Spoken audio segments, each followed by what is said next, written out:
సాయి,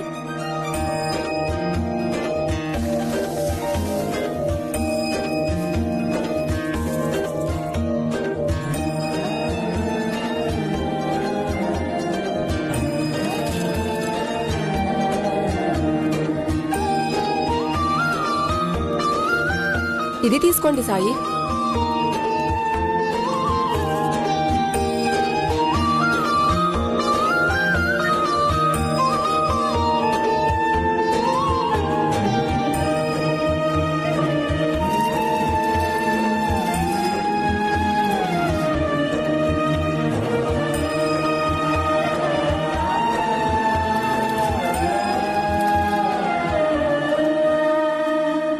సాయి, తీపి కారం రెండు కలిపితే దాని రుచి పాడైపోతుందిగా.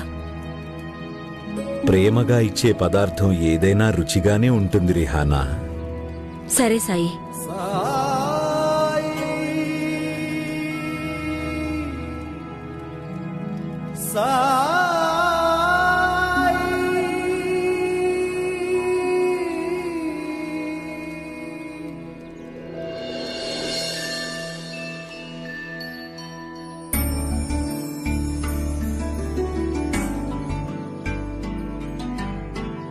ఏవండి, ఇవాళ మీ జీవితం కొత్తగా మొదలు కాబోతుంది. అందుకే నేను మీకోసం పాయసం చేశాను. ఏదైనా తీపి తింటే అంతా మంచి జరుగుతుంది. అరే వా సుధా, కొంచెం సంతాజీ కోసం కూడా ఉంచు. తను నాతో పాటు ఉద్యోగం మానేయకపోవచ్చు, కానీ తను నాకు అందరికంటే మంచి స్నేహితుడు.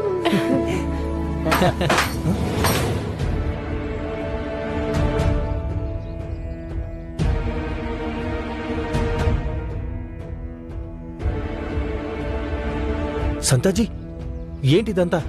పంతాగారు, మీరు ఇల్లు ఇప్పటికిప్పుడే ఖాళీ చేయాల్సి ఉంటుంది. ఏంటి, ఇల్లు ఖాళీ చేయాలా? కానీ ఎందుకు? హా, నేను అద్దె డబ్బులు కూడా మొత్తం ఇచ్చేశాను కదా. ఇవ్వండి మీ డబ్బులు. ఇక మీరు ఇక్కడ ఉండటానికి వీల్లేదు. ఎందుకంటే నేను ఈ ఇంటిని ఇంకొకరికి అద్దెకిచ్చేశాను. మీరు అలా ఎలా చేస్తారు? ఒక్క నెలైనా ఉండనివ్వండి. అయినా ఇదంతా చట్ట విరుద్ధం. చూడండి, ఇక్కడ కేవలం సర్కారు చెప్పినట్టే నడుస్తుంది. నేనేం చేయలేను సుధా. మీ సామాన్లు తీసుకొని మీరు బయటకు వెళ్తారా, లేదా మమ్మల్ని పడేయమంటారా? సంతాజీ, వీళ్ళకి చెప్పవేంటి నువ్వు? నాతో అలా ఎలా మాట్లాడతారు? అతనేం చెప్పగలడు? సర్కారే మిమ్మల్ని ఖాళీ చేయించమని పంపారు.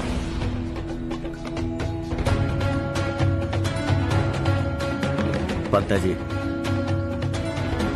నీకు కూడా తెలుసు కదా, నేను గనక సర్కార్ గారి మాట కాదన్నానంటే ఆయన నా ప్రాణం తీసేస్తారు. కానీ ఇది తప్పు. పంతగారు, నిన్నటి వరకు మీరు కూడా ఇదే చేసేవారు కదా. జనాల ఇల్లు ఖాళీ చేయిస్తుంటే మీకు చాలా మజా వచ్చేది కదా. అదే మీ విషయంలో జరుగుతుంటే మీకు తప్పనిపిస్తుందా? వెళ్ళండ్రా, సామాన్లన్నీ బయటపడేయండి. వద్దు సంతాజీ, ఒక్క క్షణంలో ఇన్ని సంవత్సరాల స్నేహం అలా ఎలా మర్చిపోతారు? నన్ను క్షమించండి వదినా. నేను స్నేహమో ప్రాణమో ఈ రెండిట్లో ఏదో ఒకటే ఎంచుకోవాలి. సర్కార్ గారి మాటని కాదని వెళ్లేంత ధైర్యం నాకు లేదు వదినా.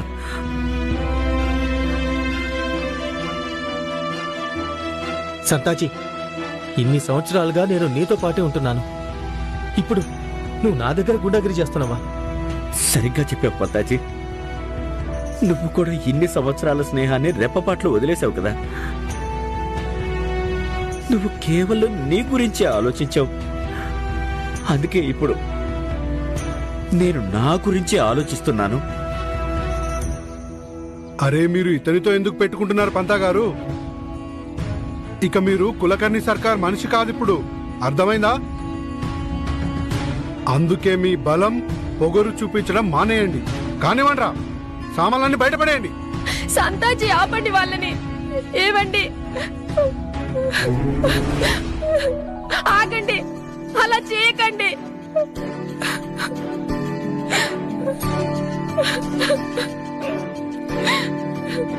సర్కార్ అయితే ఇదే చేస్తాడు.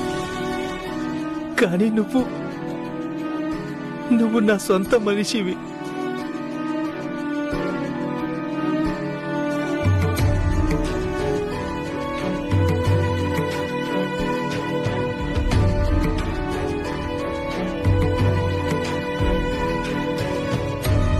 పంతాజీ, మీరిద్దరూ కాస్త జాగ్రత్తగా ఉండండి. సర్కార్ గారు నీ మీద చాలా కోపంగా ఉన్నారు పంతాజీ.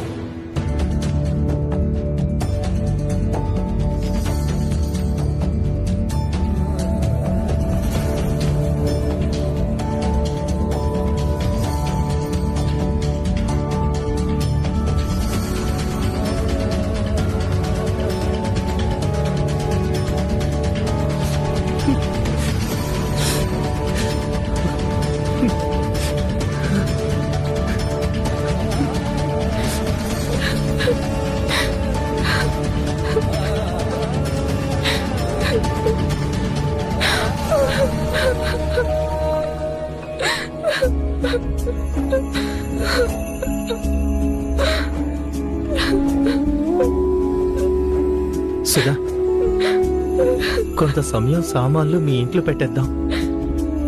నువ్వొక్కడే నా కోసం ఎదురు చూడు. ఆలోపు నేను ఇంకేదైనా ఇల్లు అద్దెకు దొరుకుతుందేమో చూస్తాను. నువ్వు మర్చిపోయావా? 3 నెలల క్రితం సర్కార్కి పన్ను కట్టడానికి నాకు 2 రోజులు ఆలస్యమైంది. అప్పుడు నన్ను ఎంత పీడించావు. అప్పుడు నేను సర్కార్కి భయపడి మౌనంగా ఉన్నాను. కానీ ఇప్పుడు కుదరదు. నీకు నా ఇల్లు అద్దెకి ఇవ్వడం కాదు కదా, కనీసం నా ఇంట్లో అడుగు కూడా పెట్టనివ్వను. చూడండి,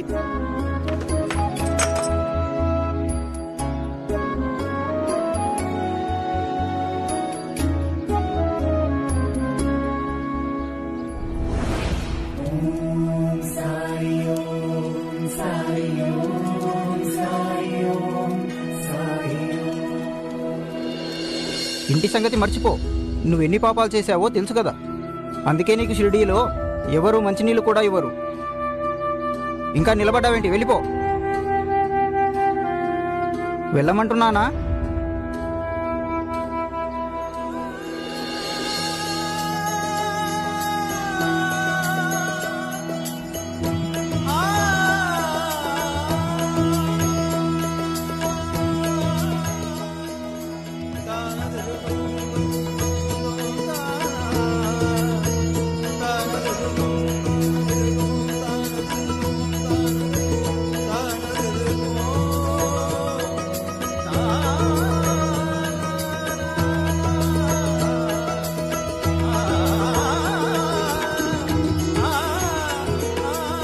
మొదలు పెట్టండి.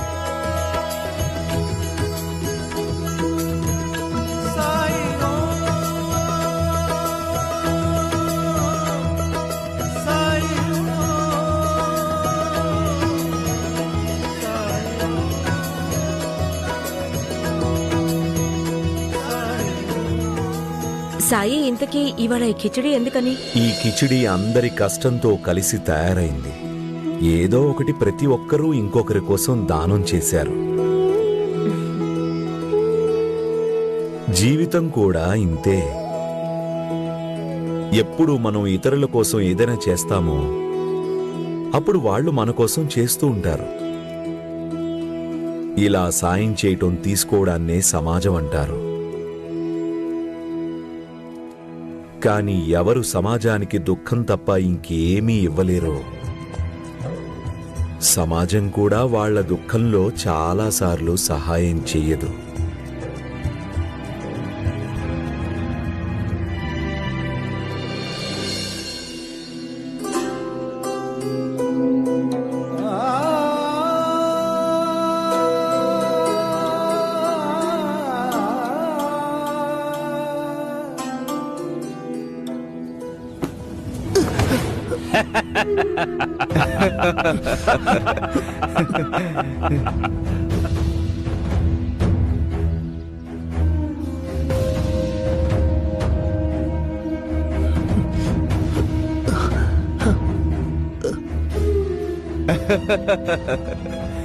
భలే జరిగింది. వీడున్నాడే మా ముసలి నాన్నగారిని ఓసారి ఇలాగే నెట్టి పడేశాడు. దీన్నే అంటారు పాపానికి తగిన ఫలితమని.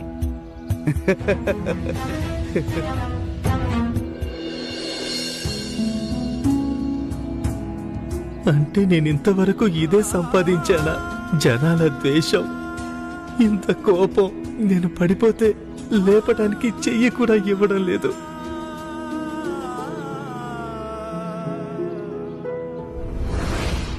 ఒక విషయం చెప్పండి సాయి, ఇక్కడ వాళ్ళు ఏం తీసుకొచ్చినా మీరు తినడానికి మీరు వాటిని హండీలోనే వేసేసి రుచికరమైన కిచిడి చేస్తుంటారు. దానికి కారణం తెలుసుకోవచ్చా మేము? దానికి చాలా ముఖ్యమైన కారణం ఉంది. సమయం వచ్చినప్పుడు చెప్తానులే. కానీ ఒకవేళ ఒక్క ఆహారం ఇవాళ మీలో ఏ ఒక్కరు తెచ్చినా నేను దాన్ని హండీలో వేసి కిచిడీలో మాత్రం కలిపేవాణ్ణి కాదు. నేనే స్వయంగా తినేవాణ్ణి. అయితే అదేంటో చెప్పండి సాయి.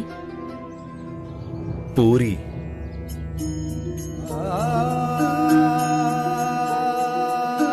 ఇవాళ నాకు కేవలం పూరి మాత్రమే తినాలనిపిస్తుంది.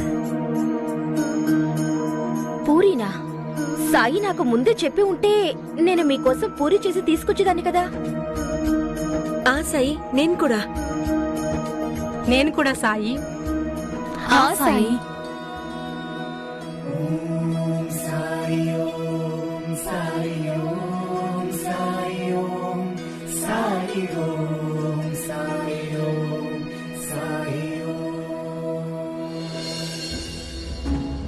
అసలేమైంది తల్లి?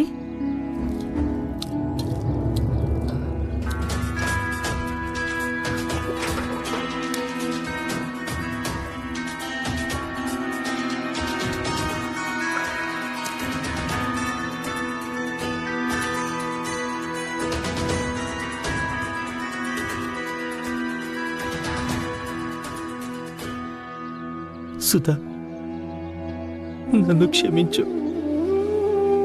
నా పాపపు కార్యాల వల్ల ఇవాళ నాకెవ్వరూ తలదాచుకోవడానికి గూడు కూడా ఇవ్వడం లేదు. అది మీ గతం. మిమ్మల్ని మీరు ఇవాళ మార్చుకున్నారు, మిమ్మల్ని మీరు మెరుగుపరుచుకున్నారు. అంతా మంచి జరుగుతుంది. ప్రస్తుతానికి మనం ఇక్కడే ఉండొచ్చు. నాకు తెలుసు నేనేం చెయ్యాలో. నేను ఇప్పుడే వస్తాను. మీరు ఎక్కడికి వెళ్తున్నారు? సర్కార్ దగ్గరికి. మీరు మళ్ళీ అక్కడికి వెళ్ళొద్దు. సుధా, నా మీద విశ్వాసం లేదా? మీ మీద ఉంది, కానీ సర్కార్ మీద లేదు. సంతాజీ చెప్పారు కదా, సర్కార్ మిమ్మల్ని నాశనం చేయాలనుకుంటున్నారని. సర్కార్ గురించి నాకంటే బాగా ఎవరికీ తెలియదు. మనం మౌనంగా ఉండడం వల్ల ఆయన మౌనంగా కూర్చోడు. నేను ఆయనతో సూటిగా మాట్లాడి తీరాలి. ఒకవేళ అవసరం పడితే క్షమాపణ కూడా అడుగుతాను. ఎందుకంటే ఆయన అహం దెబ్బతింది. అందుకే ఆయన అహాన్ని శాంతింపచేయాలి. నేనిప్పుడే వస్తాను.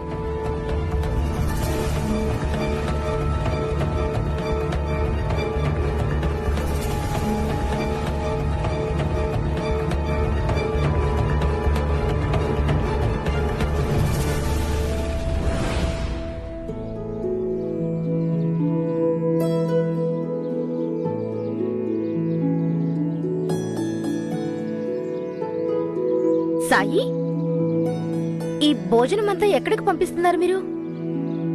కొంత కుక్కలు, పిల్లులు, ఆవుల కోసం, కొంత పక్షులు, పిట్టల కోసం. కానీ మీకోసం మాత్రం ఏమీ ఉంచుకోలేదు మీరు. మీరు నా కోసం పూరీలు చేసి తీసుకొచ్చారు కదా. మీ నుంచి ఏదైనా దాచగలమా సాయి? తీసుకోండి.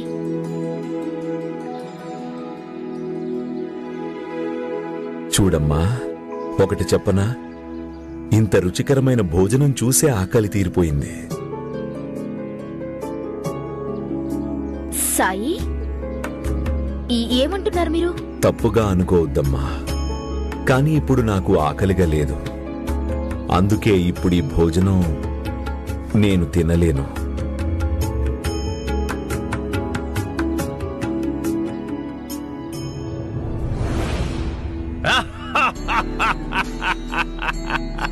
హరి ఓం హరి ఓం. ఇవాళ మాకు చెప్పరానంత సంతోషంగా ఉంది. ఆహాహాహా. ఒక స్నేహితుడు మరో స్నేహితుణ్ణి ఇంటి నుంచి గెంటేశాడు. ఆ దృశ్యం చూడ్డానికి ఎంత బాగుండుంటుందో కదా. రే గాడిద, నువ్వెందుకురా ముఖం మార్చుకొని నిలబడ్డావు? బాధగా ఉందా ఏంటి? నువ్వు పోవాలనుకుంటున్నావు నీ పంతాతోటి? లేదు సర్కార్, నేనెప్పుడు మీకు ఎలాంటి నమ్మక ద్రోహం చెయ్యను.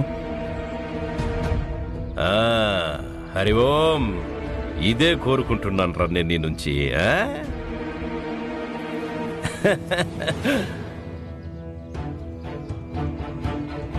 అయ్యా బాబోయ్ సంతా, చూడ్రా ఎవరొస్తున్నారో. నమస్తే పంతా గారు, ఎలా ఉన్నారండి? ఇంత దూరం శ్రమ తీసుకొని వచ్చారేంటండి మీరు? ఆదేశం ఇస్తే నేనే వచ్చేవాని కదా మీ దర్శనం కోసం. హరి ఓం. సర్కార్ గారు, మీరు నన్ను ఎగతాళి చేయకండి. ఎగతాళి? నేనెగతాళి చేస్తున్నానా? అయ్యో ఏం లేదండి పంతా గారు, మీరే మమ్మల్ని ఎగతాళి చేస్తున్నారండి. మీలాంటి నిజాయితీ గల వ్యక్తి ఇక్కడికి వస్తే మా గౌరవం మరింత పెరుగుతుంది. హరి ఓం. లేదంటే మీలాంటి మర్యాదస్తులు ఎక్కడికి వస్తారండి? మాలాంటి నీచమైన వాళ్ళ ఇంటికి. మేము చట్టవిరుద్ధమైన పనులు చేస్తుంటాం, మీరేమో బాగా నిజాయితీ పరులు. సర్కార్ గారు, నన్ను క్షమించండి. నా ఉద్దేశం అది కాదు. అయ్యో ఉద్దేశం వదిలేయండి పంతా గారు. మీకు ఇంకొక విషయం చెప్పాలి. నా మిల్లుంది కదా, అక్కడ చాలా తప్పుడు పనులు చేస్తుంటాను. మరి మీలాంటి నిజాయితీ పరుడికి మామగారు అక్కడ ఎలా పని చేయగలరు చెప్పండి పంతా గారు?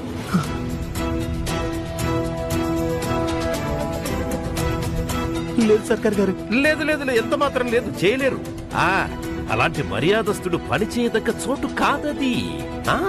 అందుకని మేము మీ మామగారిని నౌకరి నుంచి తీసివేశాం. సర్కార్ గారు, నేను మీకు సేవ చేశాను, నన్ను క్షమించేయండి. అలా చేయకండి సర్కార్ గారు, అలా చేయకండి.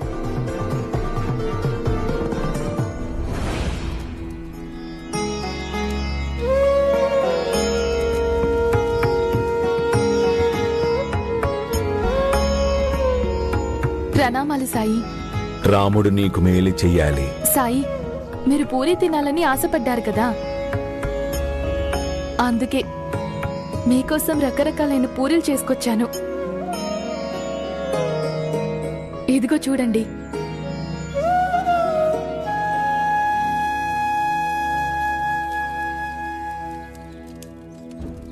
చూడ్డానికే ఎంతో బాగున్నాయి, కానీ నాకు ఆకలిగా లేదు.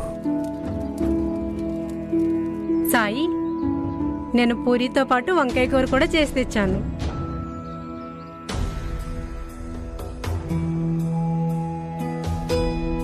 సాయి, నేను మీకోసం 5 రకాల పప్పు తెచ్చాను.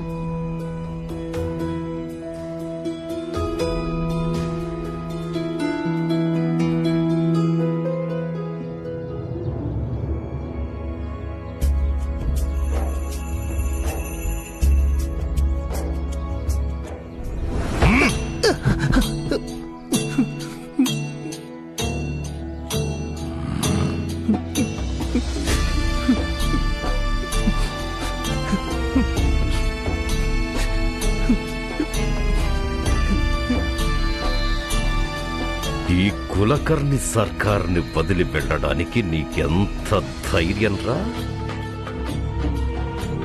అంత సులభంగా నేను నిన్ను వెళ్ళనిస్తాననుకున్నావా ఏంటి? జనాలేమనుకుంటారో తెలుసా? ఒక అనాకాని చెయ్యని నౌకరు వెధావా కులకర్ణి సర్కార్ను ధిక్కరించి వెళ్ళాడని. అలా నేనెన్నటికీ జరగనివ్వను. జనాల మనసుల్లో నా మీదున్న భయాన్ని నేనెప్పటికీ పోనివ్వను. లేరా పొట్టి వెదవా, ఎక్కడికెళ్తావురా? నీ దారులన్నీ నేను మూసివేస్తా, అర్థమైందా? ఈ పాటికే నీకు తెలిసిపోయి ఉంటుంది ఈ గ్రామంలో నీకెంత విలువుందనేది. నిన్నటి వరకు నా మీద భయంతో అందరు నిన్ను సహించారు. ఇకిప్పుడు చూడు, నీకు ఒక్కడు కూడా సహాయం చేయడానికి రాడు. ఒకవేళ ఎవడైనా వచ్చినా కూడా వాళ్ళని నేను అడ్డుకుంటా. ఇక చూడు నిన్నేం చేస్తాను. తిండికి నీటికి కూడా అలమటించేలా చేస్తాను పంత. నీకెలాంటి గతి పట్టేస్తానంటే నీ పెళ్ళాం కూడా నిన్ను వదిలి వెళ్ళిపోతుంది. అన్నిటికంటే ముందు మీ మామగారిని పనిలోంచి తీసేశా. ఆ తర్వాత నువ్వు నా నుంచి రుణం తీసుకున్నావు కదా, దాన్ని వసూలు చేయడానికి నీ కాళ్ళు చేతులు విర్రగొట్టేస్తా. అప్పుడు కూడా నువ్వు నాకు డబ్బులు ఇవ్వలేదనుకో, జైలుకు పంపించడానికి కూడా వెనకాడను. సర్కార్ గారు, నేనెప్పుడు మీకు సేవ చేశాను, గౌరవించాను. కేవలం పనే చేయనంటున్నాను. ఇంత చిన్న తప్పుని క్షమించలేరా? నేను జీవితాంతం మీకోసం ప్రార్థన చేస్తాను. ఏయ్, నీలాంటి నమ్మక ద్రోహి ప్రార్థనలు నాకు అక్కర్లేదు.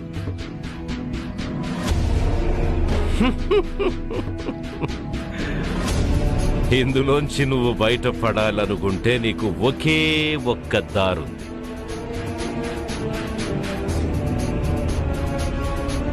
ఏంటి సర్కార్ గారు?